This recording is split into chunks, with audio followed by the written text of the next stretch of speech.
Voice typing or dictation. It seems like we should be good at it by now. The technology is here. We have tools like the Google Home and the Amazon Echo in our homes.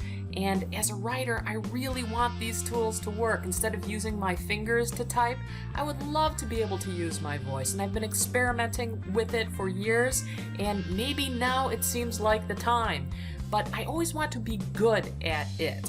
And I went to Google and I typed how to be good at voice typing, and I wasn't really getting the kind of tutorials that I needed to become good at it. I was getting a lot of technology tutorials about how to use voice typing, which is basically not that hard, and what I was really looking for was some psychological tips, something to improve my word count, but also improve my word quality as I was going through this learning process. So I'm going to share the tips with you now that I have been practicing with voice typing for about 3 months now. Things that worked for me to get better with word count as well as with word quality, and things that didn't work for me. So let's start out number 1. I am going to talk for a minute or two about the technology.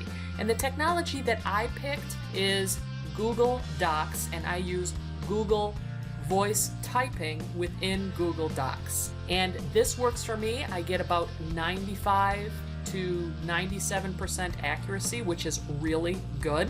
I use my computer. I have to use Google Chrome to access it, which means I can use either my laptop, my Apple laptop, or I can use my HP laptop, and I use my built-in microphone when I use it.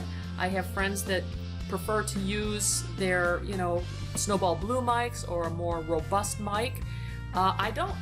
I just use the mic that I have on hand, and it works fine with a 95 to 97% accuracy. I got some pushback from my friends who said, Apple does come with its own speech recognition device, and I did the side-by-side taste test, so to speak, between Google Voice and Apple system. Google Voice won hands down. And they said, oh, you have to use the special mics and blah, blah, blah, blah, or Dragon Naturally Speaking. Tried all of it. Sorry, kids. Google Voice works the best for me for quality. That's just me. If you use another system and the technology works better for you, go for it. But I just use the stuff that I have that's all built in, no extra equipment like mics, no extra equipment like extra pricey software. I'm good. Well, let me stop talking about the technology and start talking about my process. What I did was wake up every morning, and sometimes before I'd even have a cup of coffee, I would speak 750 words into the Google Voice and time myself. It got to be where I could speak 750 words, and Google would type it out with 95 to 97% accuracy between 8 and 9 minutes. That's a lot faster than what I can do with my fingers. But I would have to go back in with my fingers and do some edits. Like I said, 95 to 97% accuracy, I had to go in and fix things. Google was really good with brand names. If I spoke a brand name, it would know to capitalize it, so yay.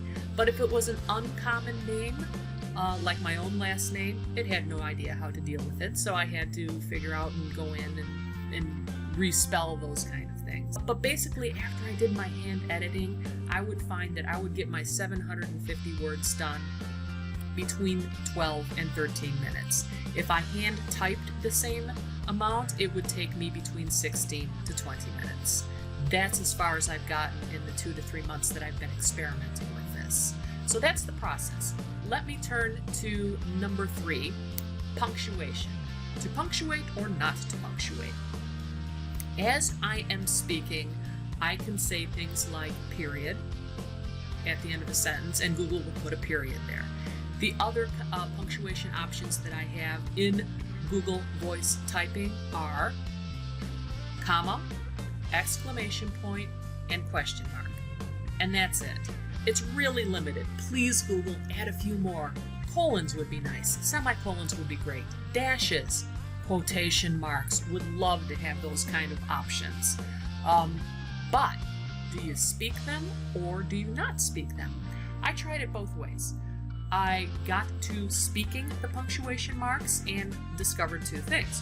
One is it slows you down to use the punctuation marks as you're speaking. But I found that I had better clarity as I started thinking in my head about where the different punctuation was going to go as I was speaking. That kind of helped me out. But to test it, I actually did segments or certain days where I said, you know what? Nope, I'm not going to use the punctuation. I am simply going to speak, and then I'll go in with my fingers later and add the punctuation. This is what I found. My quality improved. My quantity improved. However, I really had to go back in and do a lot of editing. A lot.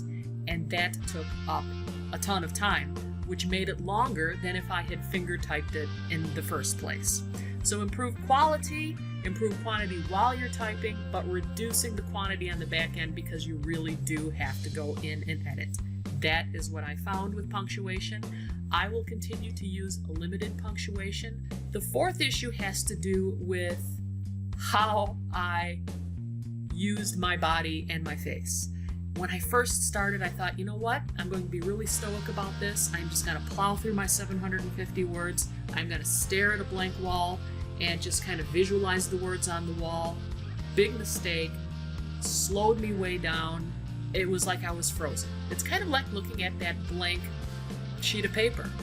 What I found so much more helpful is if I looked around the room, if I looked out the window. Actually, my word count improved dramatically when I looked out the window. That is the best. The second best is if I just kind of look around the office while I'm typing. The third, or the absolute worst, is if I'm just looking at a blank wall and trying to visualize the words. Terrible word quality, terrible word quantity. Don't look at a blank wall. That's what I'm saying. It didn't work for me. If it works for you, bravo. But boy, I also found that once I started throwing my body into my talking and started using some hand gestures and started being more emotional, the words were coming out faster and the quantity and the quality both improved.